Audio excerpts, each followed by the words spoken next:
Hello again. You are live onto Equity for Kids program. Yet another video of that.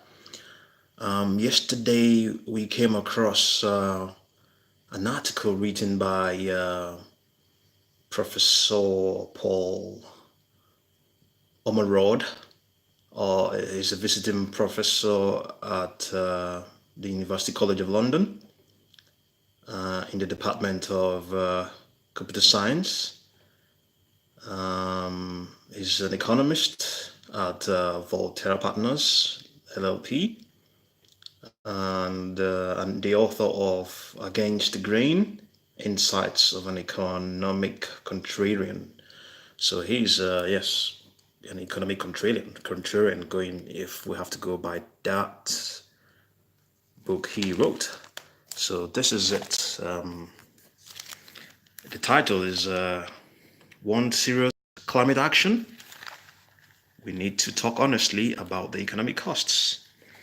So he went on to say Sydney Centre for Complex Systems does innovative work on a broad range of topics, but spends the last couple of weeks there. But spending the last couple of weeks there has also given me a wider perspective on some familiar themes. Okay, and he went on to say climate change is quite literally a hot topic in Australian politics. The country melted in 45-degree record temperatures in January, and upcoming federal and state elections are concentrated minds. Okay, so and then he also further went on to say a major report was released last week describing the results of an economic modeling analysis of these plans. Of course, any such exercise has to be surrounded by many caveats and cautions. But the author, Brian Fisher, has a good pedigree. For many years, he headed the Australian Bureau of Resource Economics and has been involved with the UN's Intergovernmental Panel on Climate Change. Under Australian Labour's plans, for example, Fisher's report suggested that GDP in 2030 will be nearly 10% lower than it will otherwise be. So the key point is that in the jargon, the marginal abatement costs curve is non-linear. Essentially, at the start of any plan to cut emissions, there is some low-hanging fruit. The first steps in reduction can be carried out fairly easily, yes, and that has been going on already. Cars, for example, according to him, cars, for example,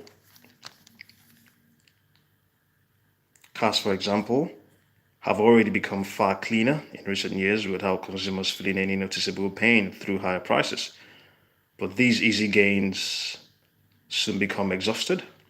Further reductions have larger and larger negative consequences for the economy. With each extra bit of abatement, the cost rises more and more. At some point, they start to explode. The results come as no surprise to economists. Cutting carbon dioxide emissions is a costly business. William Nordhaus received the Nobel Prize in Economics last year for his work under the past 4 decades on the economy and climate change. His analysis shows very clearly that targets such as set by the UN, for example, to control global temperature rises are enormously expensive.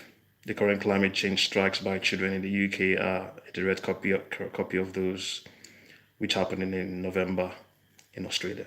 So yes, to cut a long story short, the climate action might be expensive, and sadly, the costs are not being the costs are not being discussed as well. The climate action is good.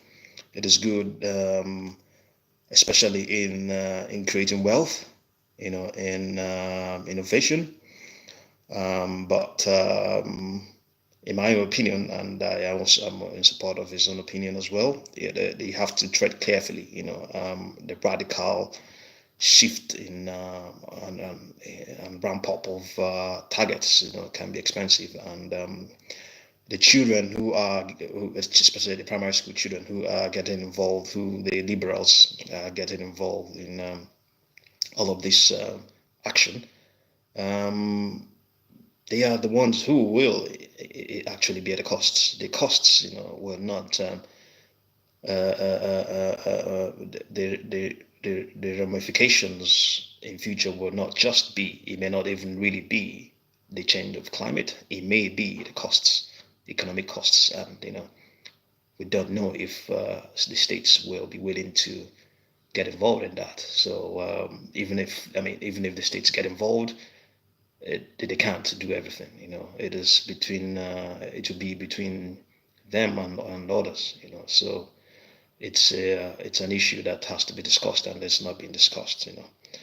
Okay, that's our take on that. Yes, climate action can cost a lot, and the facts are not. I wouldn't say the facts because we're not there yet, but the